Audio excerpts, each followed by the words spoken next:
Hello and welcome back to The Dog in the Pond, where each week two past Hollyoaks cast members join me for a chat, a gossip, and we'll find out what they're up to now. So, I think that we've become friends now. You've been here in my voiceover studio for the past few weeks, and I've got a little favour to ask you. Apparently, YouTube likes it when people subscribe to the channel. And Mike, my tech guy, keeps telling me to tell people to subscribe to the channel. So, just to get Mike off my back, please go and subscribe. Keep Mike happy, keep the YouTube robots happy, and it'll all be fine. Back to the show this week. We are going to take a trip down memory lane with one of the best Hollyoaks families. Please welcome the Hunter family. We have Kath Del Blyton, who played Mrs. Hunter, and Andy McNair, who played Dan Hunter. Hello. Hello, Kelly. How are you? Hello. Well, how are you two? Good. One of the best. One of the best. I think you were the best because the Morgans were clearly the best. Who the Morgans? Oh, yeah, you know Gary Lucy, and then everyone goes, "Oh yeah, I remember." Yeah. No one else, just him. I went on for years telling people I was Gary Lucy. It faded later. Did it? Later in life. So, I just thought you were Gary Lucy. Yeah. Let's start at the very beginning, because Andy, before you got your call for Hollyoaks, you were kind of living it up, partying lifestyle in London, weren't you? Yeah, I mean, living it up on 20 quid a week. Living the dream. Yeah, I was a struggling model / worked in a hotel. So yeah, no, that's where I'd been for about 12 months, and then I got the opportunity. Very similar to James Redman. I was with the same agent as James, and I think they what had happened with James, I think they were quite happy with at Hollyoaks, and so they gave another reprobate an opportunity. And next thing you know, I'm packing my bags and I'm back up north. And what was your Hollyoaks audition like? It was like that, wasn't it? Yeah, it was. It was my first one. My first acting audition, and I did it with there was a lot of other people. It was very X Factory as they came out and got rid of people, and at the end when you're still standing you kind of think, hang on, I might have a job here, what's going on. And I didn't mind. It was me and a guy who was with my agency at the time, a guy called Dan Causey, who was part of the Northern Line. It was a boy band. Yeah.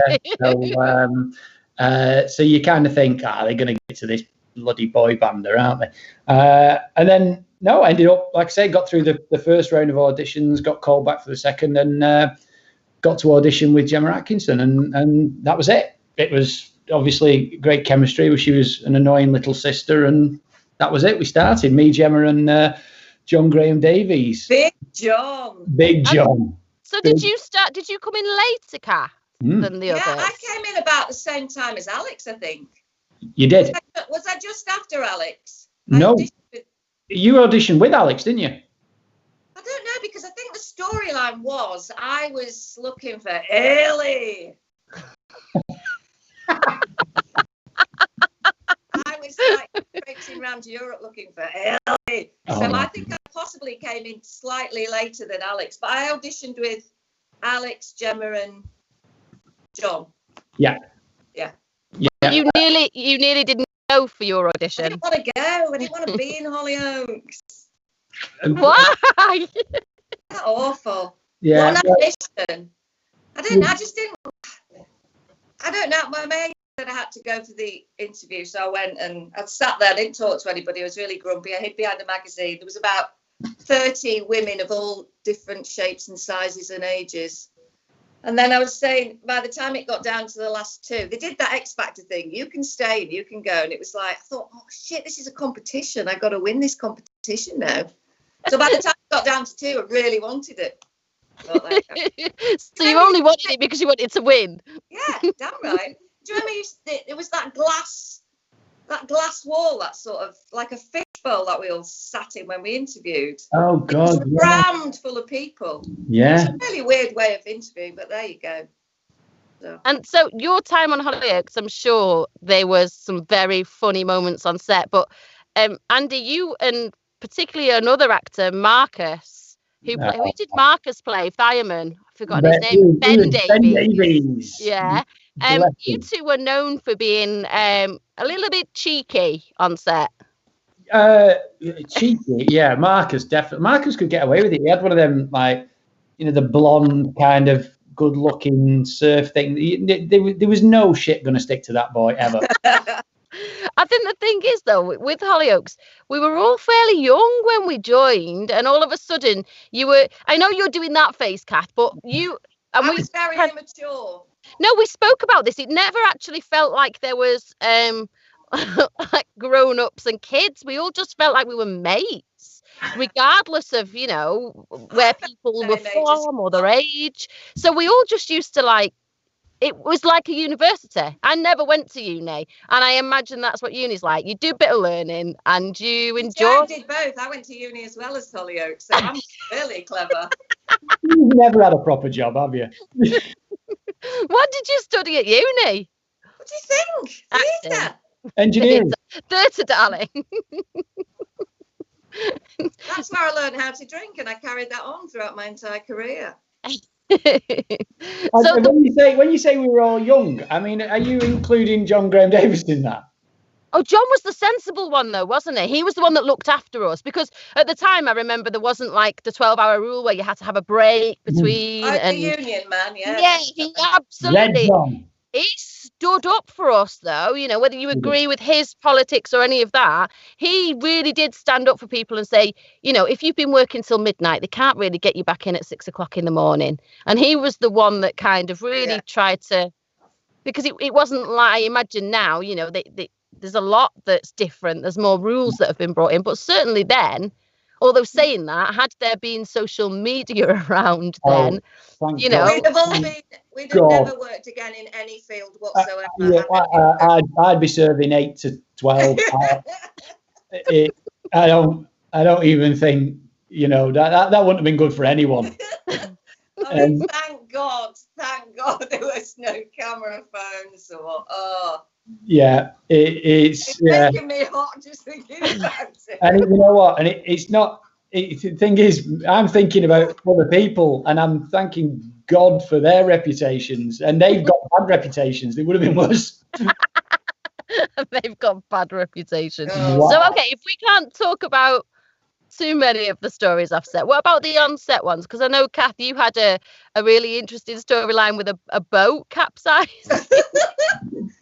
Were you still alive then? Were you alive?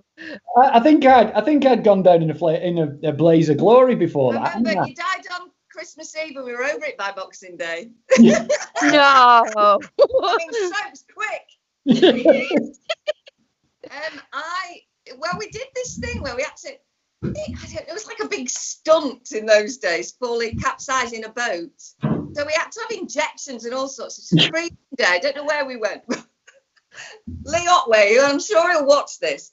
So we had to do all this took ages, and we only had one chance of doing it. So we could stand up in the water, but the point was we were supposed to be like that, flailing around. And we were none of us looking forward to it. Anyway, did it. Everybody else was acting their little drowning socks off, and Lee Otway just was standing up in this bloody lake. Like that. We're all going... We're all just going, what? You're supposed to be drowning. But he didn't see that. I don't know whether you'll remember that. And did it go out with like you guys? Yeah, it went out and he was stood like up. I tell you what, he look good now, Lee. Hasn't he worked hard, bless his little cotton socks, at that physique? That's ridiculous. Have you seen his physique? Oh, I have cameras in people's houses just so I can keep in touch with them. A lot of them don't know they're there. I think I inherited a lot when Chuck Berry died, and so. But have I seen his physique? Go on social media. He puts about 300 pictures on a day. Right. But I tell you what, he is one. Is he ripped? Oh, he's ridiculous.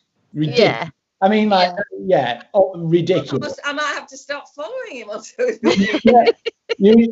I mean, or just following him in general. I just remember him as a little boy, really. No, he's still got a little boy's head.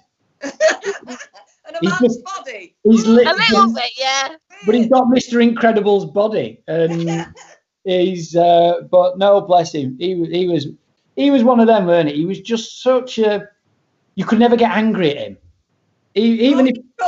Well, you might be able to. I could never. You could never get angry at him. It was like it was like Carter. You could never get angry at Carter. Apart from that tash I saw the other day, that was fucking obscene. That was his lockdown tash. I'm sorry. And we actually might cut. Yeah, his attempt to look like a man. Sorry, Alex. 2 children and a lovely wife, and he still looks like he's 14. He literally like he'd opened a cracker on Christmas morning and got one of them ones that hooks on the bottom of the nose. Thank God I saved for this. So you guys, you had the family in the Hunter's house and Dan's garage. You were a big part of the show, but you really did feel like a family unit, particularly with like Alex and Gemma and you two as well. How did that feel when it kind of went? And because you went first, did you, Dan? You died, Andy. Did you die first? Dan's death. Yeah, I did, didn't I, Kath? And it was in a ball of flames. A great, but I love you, Debbie. Boom. Yeah. And ruined Christmas. I did. I ruined. Apart from Boxing Day, which was fine. Yeah, Christmas Day 2004 was horrendous for everybody concerned, even me, because I thought, how am I going to pay my mortgage now?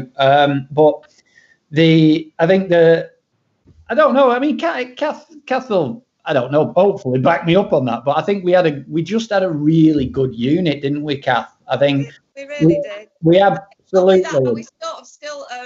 I mean, I haven't seen you since I buried you in Hollyoaks crematorium or cemetery. I watch you all the time. Because of Facebook and stuff, I kind of, we sort of keep in touch that way. And I always remember his birthday, which was the 15th. Thank you. I did send you a message. You did.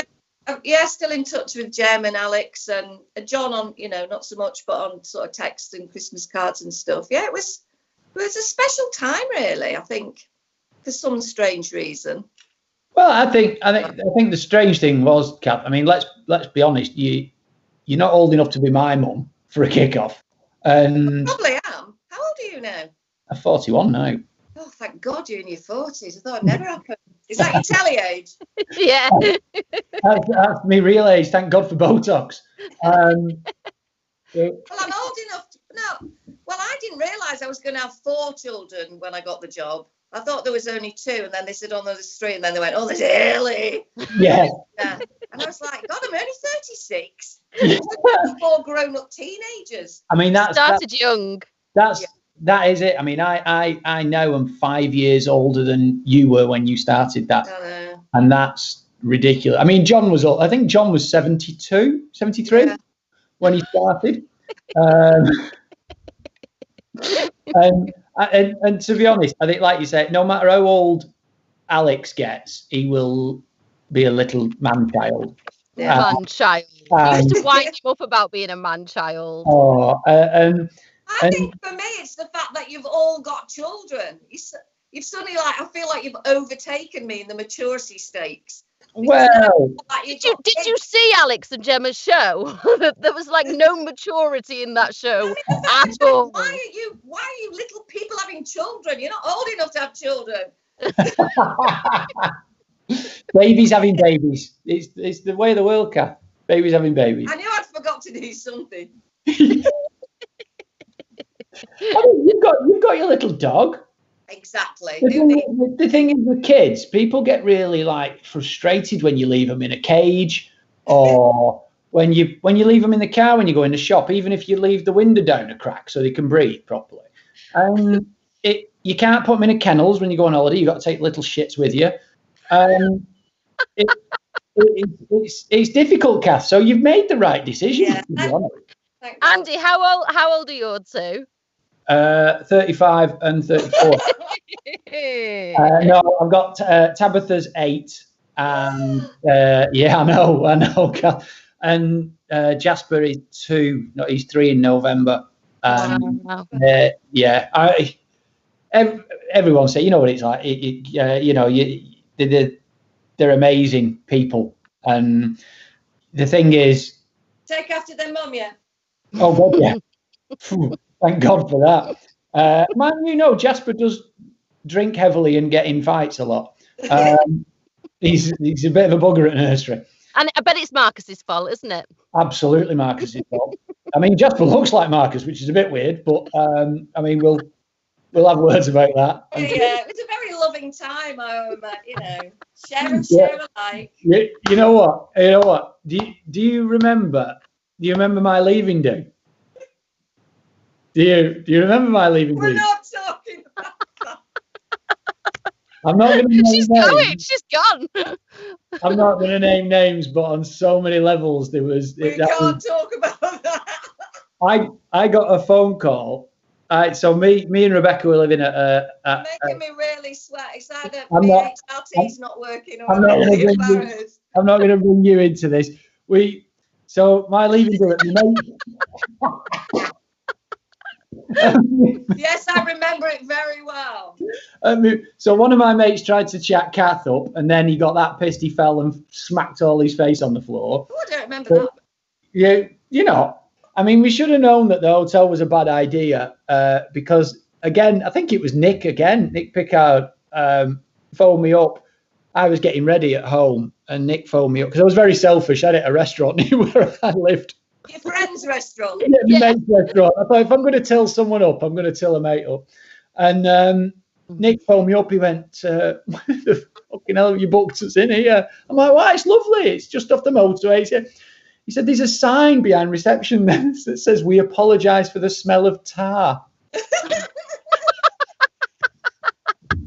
don't remember that.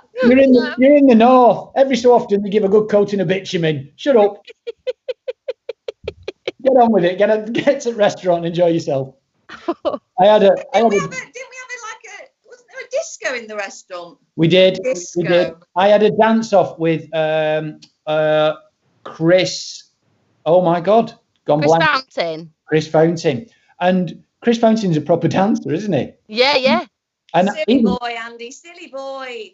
Silly, and I'm just a ridiculous drunk, and it only became apparent when I started doing something silly, and then he went into a full-on choreographed role that I'm thinking, bitten off more than you can chew here, McNair. Push him over. Change my cigarette. She's just got off mid-show to Sorry, I'm not, refill. Are you okay? Electronic cigarette here. Are you vaping now, KDB? Well, it's not vaping, it's e-cigging, but I haven't smoked for 7 years, so. But this is literally hanging out my mouth 24/7. I haven't smoked for 7 years, but I've had a fire extinguisher that I've been sucking on for 6 of them. Because I'm nervous. About what he's going to say. Okay, so I'll put your nerves at ease, Kath, and let's kind of move on slightly from Hollyoaks. Andy, your leaving story, that was kind of a big stunt kind of leaving story, wasn't it? Yeah. People have said that about you, haven't you? I think You're a big stunt. It was definitely stunt, the word. In fact, it's so cute. That's Rebecca's nickname for me. I think but no, yeah, they did. We had it was at Three Sisters racetrack in Wigan. Me Escort Mexico 73. And yeah, it was a big thing. I think they got new. Do you remember, Kath? They got new producers in at that time, and when Joe Hallows kind of took, I think she took a promotion and ended up like being the boss of. Oh, was it? Can't remember the name of the producers that they brought in. It wasn't Juliet Charlesworth? Yeah. Was it? Juliet was lovely. And she produces loads of brilliant telly stuff. She's a lovely, lovely woman, Juliet. That's going to be mean. Well, no. It was. We just had. I think we had 2 days shooting the whole kind of race and this, that, and the other, and then the explosion. But yeah, I got the opportunity when I went in to basically say I want to leave. Why did you want to leave? Were you going back to modelling? I went. I had a really God, big. that was like a really nice question until you laughed after it. Why did you want to leave? Well, because I was early 20s and I'd been on Hollyoaks for a few years, and I became a cocky little shit and thought I was going to go to Hollywood like we all do. That old tale. And I had people in my ear at the time saying, "Yeah, let's pull you out. We'll get you with this agent. We'll do this and we'll do that." And I thought, yeah, I've been here long enough now. Got a house, got a car, and it was an opportunity that I had, and I kind of said to Joe Hallows, there'd been a few things in the newspaper about this massive cult that was going on at Hollyoaks, and I remember thinking, I'm not going to tell them I'm going in case it gets out that they've sacked me. So I remember when they came round, they used to just kind of pass you in the corridor, didn't they? And like, you're going to sign your new contract? Oh, yeah. No problem. And they used to do a phone call, didn't they? If we offered you a contract, would you sign it? Yeah. Do you know what I mean? What? Yeah. Look at Dagger. Yeah. Are we going to negotiate? And there's no negotiation. Okay. Yeah. I'm still going to sign it, of course. I said to Joe Hallows, because we'd been issued the contracts. I said to Joe Hallows, I'm gonna leave. I think it's about the right time. And she basically went, "No, it's not. It's not a good time for you. You've got a really good part here. You're really intrinsic to the show. I don't think this is a good idea." And obviously, me knowing better, it is a good idea. And then the opportunity was, is the door being left open? Are you dying? And I was like, just kill me. I don't want to fail and then come back. God, I wish I had that. You could still go back. They've brought people back as a ghost. The door's still open. I was still expecting the old Patrick Dempsey in the I've just got out of the shower routine.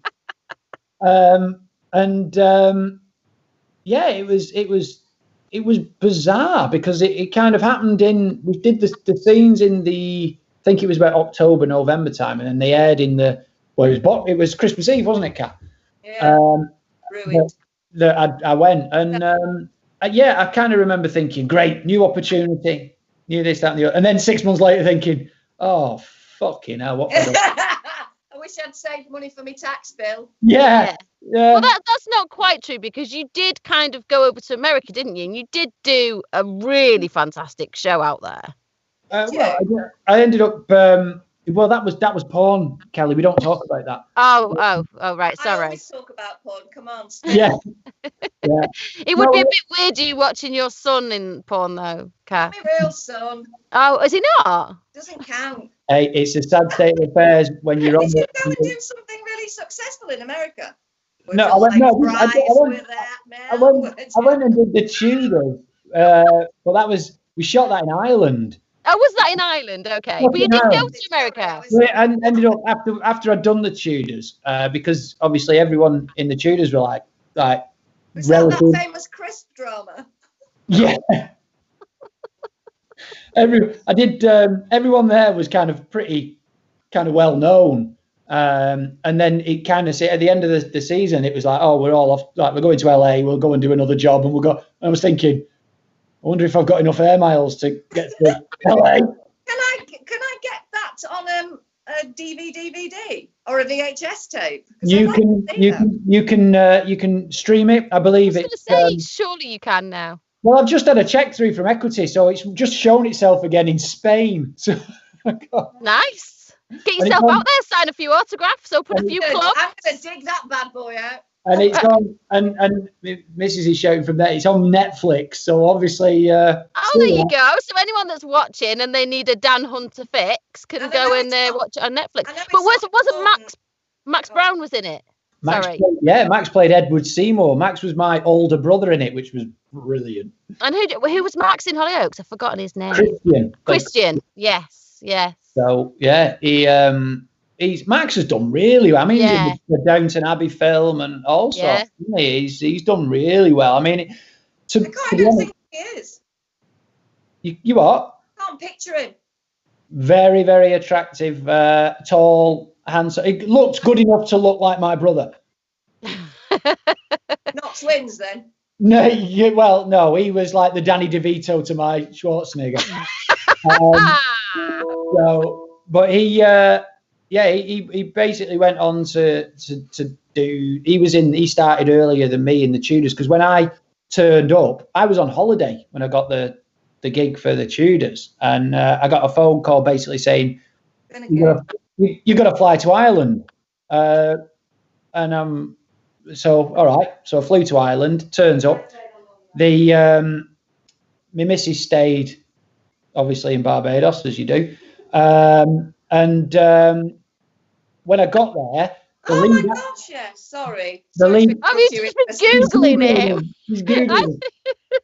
And so I turned up, and basically it was like, right, thanks for flying back off your holiday. We're not going to shoot anything for the next 3 days, so you've just got 3 days to sit and wait in Dublin. But it's all right. Someone who used to be in a show you was on is in the series, so give him a ring. And it turned out to be Max, and it was lovely, Max. Oh, what? Now you remember him, Kath? Yeah, now you remember him. Listen, I'm 55. My brain's a little bit addled, but yes, I remember. He's very handsome. He's 39. Get out. Yeah, he's only acting age. Acting age. He's 47. His missus Annabelle, and they've got 2 little kids, and all wretchedly attractive people. That you know when you look and you think, oh, git. But all my life. But Andy, didn't you keep in touch with Jodie? Because you guys had that kind of, you were the lovers of the show, really, weren't you, at one point? You also kept in touch with her on and off. Yeah, she was brilliant. Apart from being engaged. Cockney. We got engaged when I was dead, didn't we, Kath? Yeah, I gave her your ring. Did you? Was that what was left of me after the explosion? That was a late night thing. Hollyoaks after hours. Anyway, she loved it. But no, I still see. Keep in touch with Jodie. Funnily enough, Jodie's husband and his little group. I think he's a musician or something. They was performing at some little venue in Manchester, and we went to watch turn up. Sarah Dunn was there, so it was lovely to see her again, and we got to take Tabitha, and she got to go backstage and meet Kean and all that. It was a lovely day, and it was lovely over to do that. But and there's another beautiful family. Yeah. Oh yeah, it's just obscene, isn't it? Those children are gorgeous. And yeah, like that long-haired surf dude. Like, I don't have a care in the world, and you think, well, no, you won't, because you're very, very attractive and very wealthy. So well done. But I remember. Yeah, I remember Jodie. She was always really, really lovely. Like, she would do anything for anyone. She was brilliant. She was she was one of them where she was on that borderline where she could have got really affected, because she was always at like the main parties or doing the main photo shoots and stuff like that, and yet she was still this little Cockney monkey that didn't. Her greeting used to be, "All right, slag." That's how she used to greet me. Yeah. Isn't that how everyone used to greet you, though, Kath? Yeah, possibly. It took me 2 years to realise that wasn't your name. But we were talking about Dan's stage name. Yeah, maybe. So talking about Dan's leaving storyline, but your leaving storyline was equally as dramatic, wasn't it, Kath? Do you know what? It was, well, I mean, I found out I was leaving because somebody in wardrobe walked past me on a corridor and went, "Oh, it's really sad you're going." I said, "I'm sorry." I was like, shit. So that's why I found out I was going after 4 years. No. And then they did this oh God, we were in the backyard. We were going to go, and me and big JGD were going to go and live in Cyprus for some reason. Very reasonable property out there. And but then we did this sort of Cypriot Greek night in the backyard when we had to dress up. And it was like our last episode. And you're going, don't make it. It's so foolish. We had like a Greek buffet. And then we did Greek dancing. I was mortified. David Andrews was directing.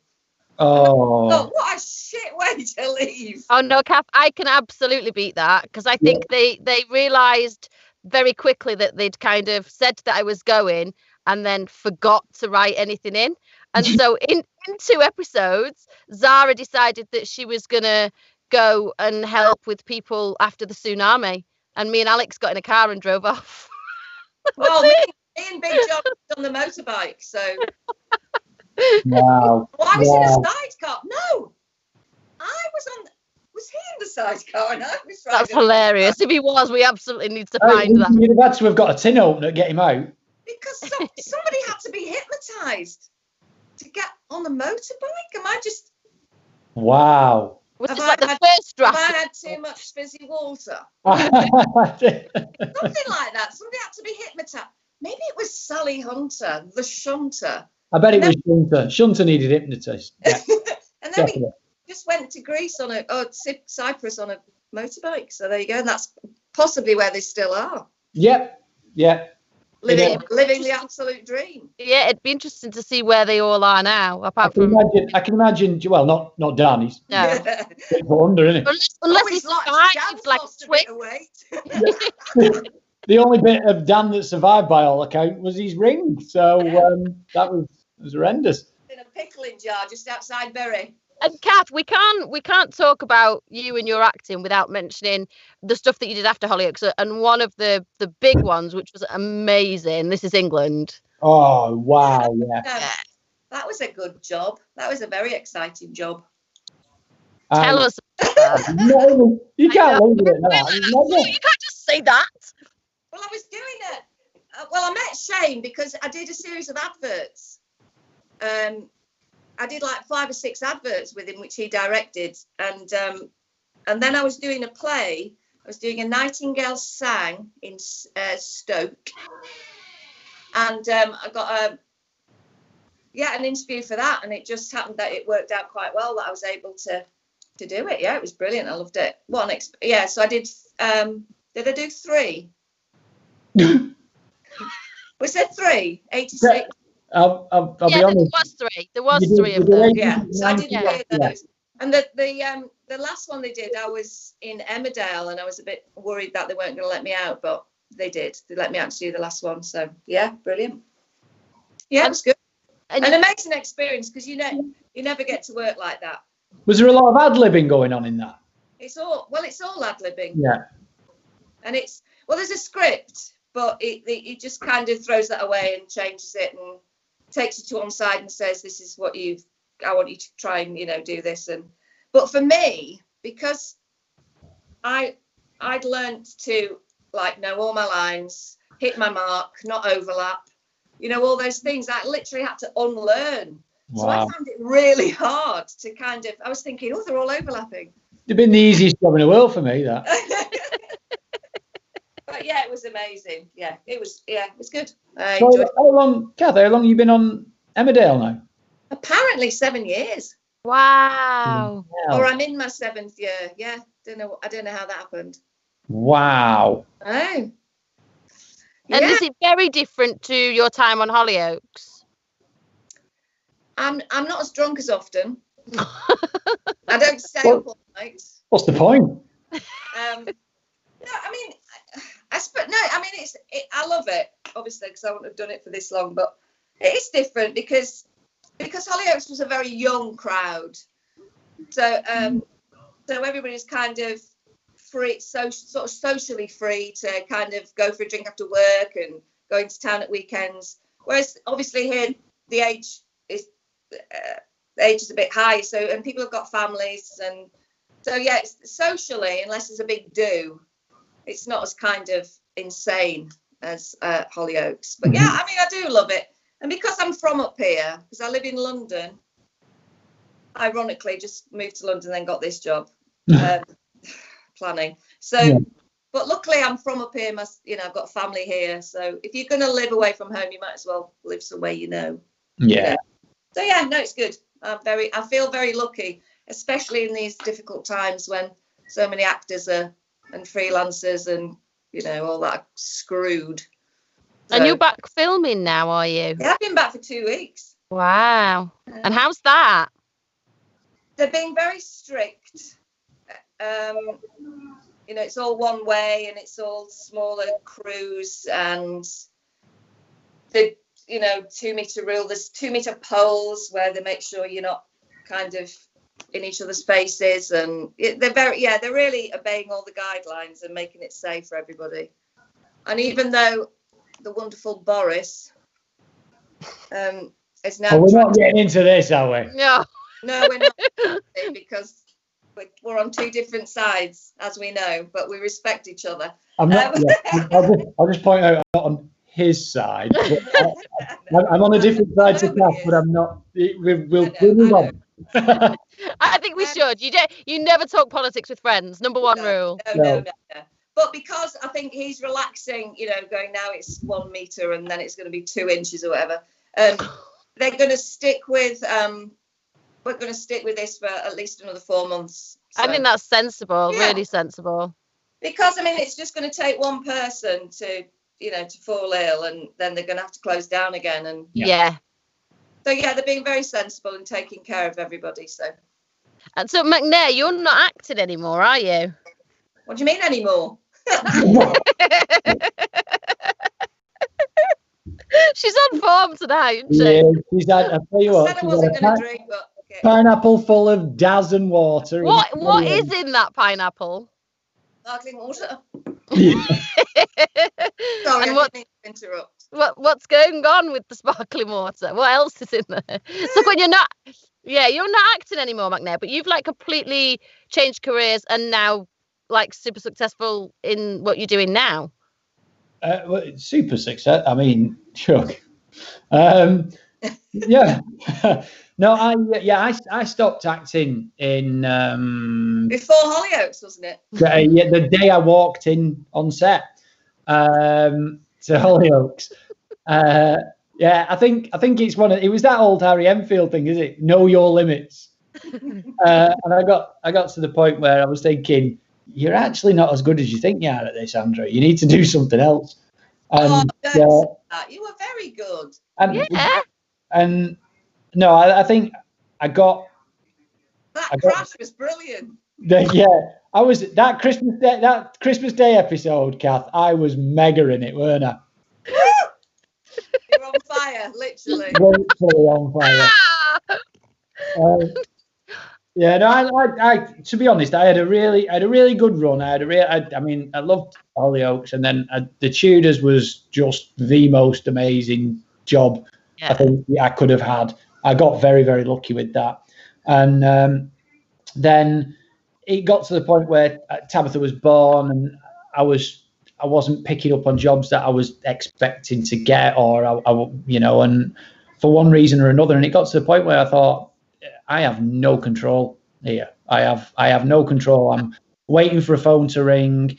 I can't enjoy the jobs I'm on because I'm thinking, shit, what happens next week when this job finishes? Yeah. I'd started before I'd got the Tudors. I'd started to kind of get a proper job, and I was back selling cars, and then when I'd finished the Tudors, I gave it another crack, and then a couple of rejections later, and Tabitha being born, I just thought, this I need to do something else. So I went and started working. Set up after a couple of years, set up a packaging company, and that's now turned into a decent concern. We employ about 19, 20 people. A lot of them are on furlough at the moment, but it's it was the best decision I ever made. And I think once you have children, the dynamic must change completely, because suddenly you've got, you can't, and acting is quite a selfish thing. Ridiculously. And you haven't got any control. And that's the annoying thing. So many times you go, I can't be an actor unless somebody else gives me a job. Yeah. I can temp all I like, and I think obviously once you've got responsibilities like children, I think, that must be a tough decision. Well, I think the thing is, I was doing like I say, when I was doing the Tudors, and I was watching the guys that I was working with, because it was very like male, like, testosterone fueled sets, and sounds lovely. Yeah, it was right up your street, Kath. And you're working. You've got fortunately I knew Max, and Max Brown's there. A guy called Rod Hallett, who's a very successful actor. You got Henry Cavill, and you're watching them, and you're thinking, even on a good day, I'm not getting there. And why am I going to, as much as I'd like to think, yeah, I'll be all right. There's only so much that you can sell without having the stuff. You have no control. You have no control. No. But it's really interesting, Andy, because you and I were saying, like, if you think about the career that you had, there would be actors out there that would absolutely kill for the career and the opportunities that you had. And because you're not acting anymore, there's an element, and I think certainly when you stop at the very beginning, you stop acting, that people think that you failed, and it's like, well, why are you not acting anymore? And it's like, if you'd have just had a normal job and you'd switched jobs, no one would think any different. No, but because you stopped acting, and actually, if you look at the success that you had a really good acting career. It wasn't a failure of any sort. It was just that you had a change of direction. It's like a really strong thing to walk away and go, you know what? And I'm just agreeing, like, it's not a failure at all. I think it's a strong decision, because I wanted to do it every time a job finishes. I think I'm not doing this anymore. I can't bear just hanging around and waiting. I think the thing that really kind of convinced me, weirdly, was when I decided, I'm gonna pack it in. I got a phone call off Shaney. Remember the director, Shaney? Oh yeah. And the real Slim Shaney. And he basically phoned me and said, "Look, Andrew," he said, "I'm doing a couple of episodes of, I think, was it Doctors or Casualty or so? I think it was Doctors." Whoa. And it's like, do you fancy it? And at the time, I just set up my own business, so my time was my own. I could do, what I wanted.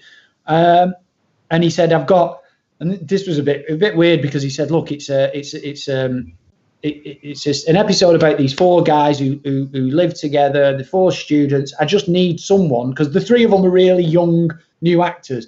I need someone just to tie them all together."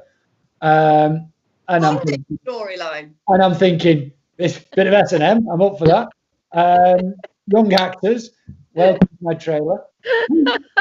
And I went basically did two days filming with Shaney, and it was so much fun.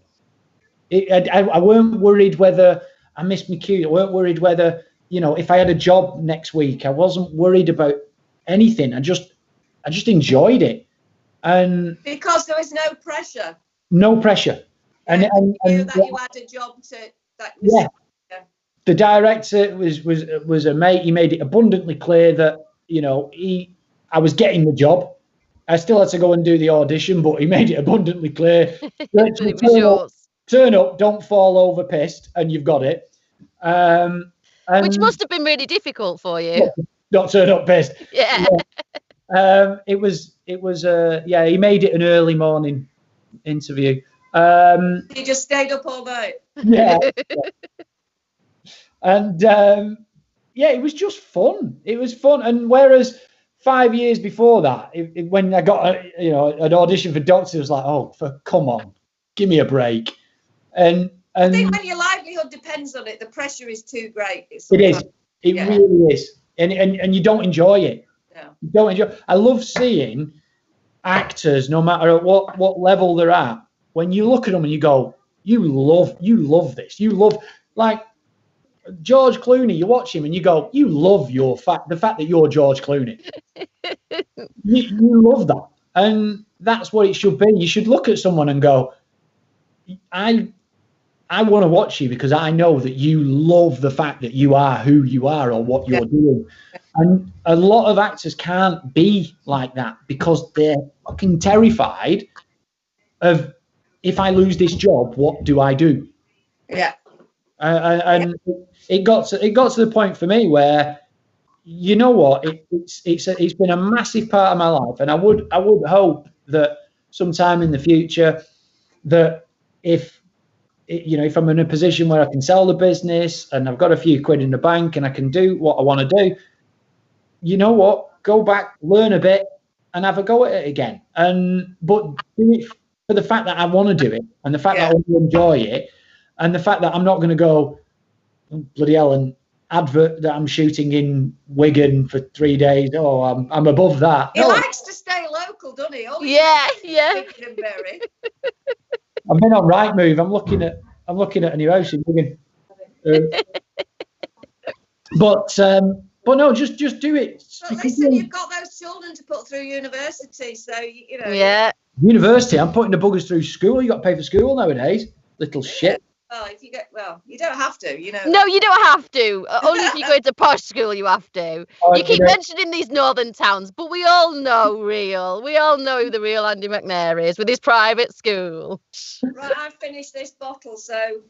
Well, let's crack on with the good stuff. To wrap it up then, because I've only just started. How would you describe your time on Hollyoaks in 3 words? Kath first. That's 2. Yeah, Kath first. No.